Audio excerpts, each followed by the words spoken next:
আসসালামু আলাইকুম এভরিওয়ান, আশা করছি সবাই অনেক ভালো আছেন। চলে আসলাম আবারও একটি নতুন রেসিপি নিয়ে। আজ আপনাদের সাথে শেয়ার করব মাওয়া স্টাইলের ইলিশের ভর্তা। আমাদের বাসায় ইলিশ মাছ আনা হলে এই ভর্তাটা বানানো হয় সবসময়। আজকের ভর্তাটি আপনাদেরকে একদম সহজভাবে দেখানোর চেষ্টা করেছি, আশা করছি আপনার কাছে ভালো লাগবে। তো চলুন বেশি কথা না বাড়িয়ে মূল রেসিপিতে যাওয়া যাক। তো প্রথমেই আমি মাছের টুকরোগুলো ভালো মতো ধুয়ে নিয়েছি। এখন মাছের ভেতর আমি এক এক করে সকল রকমের শুকনো উপকরণগুলো দিয়ে দিব।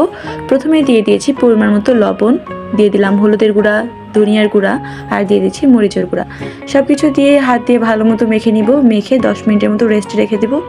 ভর্তা আমি সবসময় ইলিশ মাছের লেজ দিয়েই বানাই, তার কারণ আমার বাসায় লেজ কেউ খেতে চায় না কাটার জন্য। এভাবে ভর্তা করলে সবাই খেতে অনেক পছন্দ করে, তাই ইলিশ মাছের লেজ দিয়ে আমি সবসময় ভর্তায় বানিয়ে ফেলি।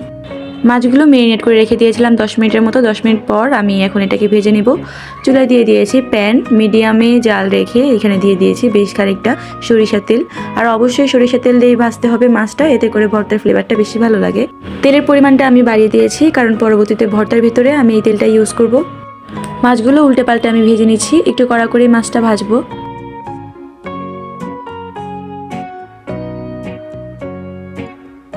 আমার মাছগুলো ভাজা শেষ, এখন এটাকে আমি তুলে নেব একটা বাটিতে।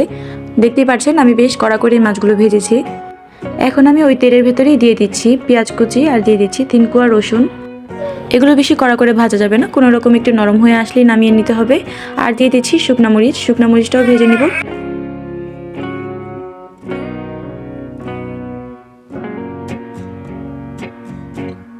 মাছগুলো ঠান্ডা হয়ে গিয়েছে, এ পর্যায়ে আমি এগুলোকে ভালো মতো ছেঁচে নিচ্ছি একটা কাঠের আমানদিস্তা দিয়ে।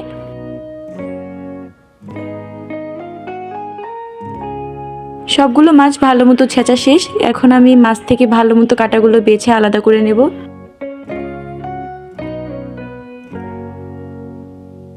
এখন ভর্তা মাখানোর পালা। নিয়ে নিচ্ছি এখানে শুকনো মরিচ ভাজা। আপনারা যে যেমন ঝাল পছন্দ করেন সেইভাবেই মরিচ নিয়ে নেবেন। আমি 3টা শুকনো মরিচ ভাজা নিয়েছি, নিয়ে লবণ দিয়ে ভালো মতো হাত দিয়ে ডলে ডলে মরিচগুলো ভেঙে নিচ্ছি। তারপর দিয়ে দিচ্ছি ভেজে রাখা রসুনের কোয়া। রসুনের কোয়াগুলো আমি ভালো মতো হাত দিয়ে চটকে নিচ্ছি। তারপর দিয়ে দিব ভেজে রাখা পেঁয়াজ। তারপর আমি হাত দিয়ে সব কিছু ভালো মতো মেখে নিচ্ছি।